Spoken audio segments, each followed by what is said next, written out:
আবারও চলে এলাম তোমাদের মাঝে নতুন একটা রেসিপি নিয়ে। তো শুক্তোর রেসিপি নিয়ে চলে এসেছি। তো চলো শুক্তো তৈরি করে নিই। তার জন্য সবজিগুলোকে কেটে নিলাম। তো দেখো এবারে কড়াই বসিয়ে দিয়েছি, সাদা তেল দিয়ে রান্নাটা করব।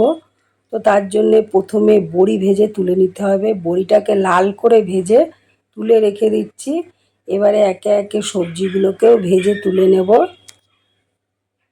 এই রান্নায় হলুদ ব্যবহার করা হয় না, তো লবণ দিয়ে সব সবজিগুলো ভেজে তুলে রেখে দেবো। তো তোমরা আমার সাথে থেকে একে একে দেখতে থাকো, আমি সবজিগুলো সব ভেজে নিচ্ছি।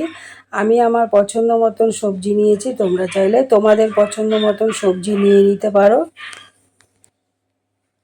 তো সব সবজিগুলোকে ভেজে তুলে নেওয়ার পরে আরও কিছু সবজি আছে, তো সেগুলোকেও ভেজে নিচ্ছি। এই সবজিগুলো ভাজতে কিন্তু একটু টাইম লাগবে, তো টাইম নিয়ে নিয়ে সবজিগুলোকে লাল করে ভেজে তুলে নিচ্ছি আমি।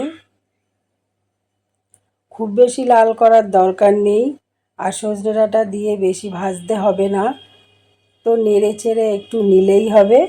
তো এগুলোকে সব তুলে নিয়ে এবারে আমি কড়াইয়ের মধ্যে তেজপাতা আর রাঁধুনি ফোড়ন দিয়ে দিচ্ছি। শুক্তোতে রাঁধুনি ফোড়ন দিলে খেতে কিন্তু খুবই টেস্টি হয় আর সুন্দর একটা গন্ধ বেরোয়, তো রাঁধুনিটা দিলেই ভালো হয়।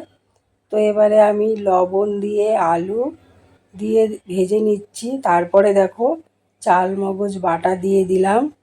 এখানে দু রকমের আলুটা দিয়েছি, সেগুলোকে ভালো করে ভেজে নিয়ে চাল মগজটাকে ভালো করে কষিয়ে নিচ্ছি। চাল মগজ দিলে খেতেও টেস্টি হবে আর কালারটাও খুব সুন্দর আসবে। তো ভালো করে নাড়িয়ে চাড়িয়ে নিচ্ছি। এবারে এর মধ্যে দিয়ে দিচ্ছি পোস্ত, সর্ষে আর আদা বাটা। তো এগুলোকে দিয়ে ভালো করে কষিয়ে নেব। ওই মশলাটাকে দিয়ে সবজিগুলোকে ভালো করে নাড়িয়ে চাড়িয়ে কষিয়ে নেওয়ার পরে আরও একটু লবণ দিয়ে দিলাম। এবারে সামান্য পরিমাণ বাটিটা ধুয়ে একটু জল দিয়ে দিলাম, দিয়ে আরও কিছুক্ষণ কষিয়ে নেব। কষাতে কষাতে দেখো রান্না হয়ে যাচ্ছে, কিছুক্ষণ ঢেকে রেখে দিচ্ছি যাতে সবজিগুলো সব মজে যায়।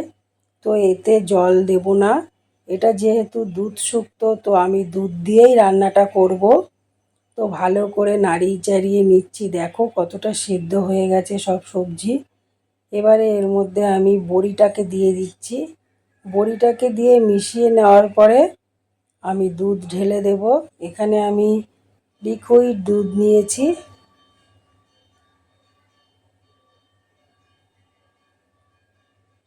দুধটাকে দিয়ে কিছুক্ষণ ঢেকে রেখে দিলাম।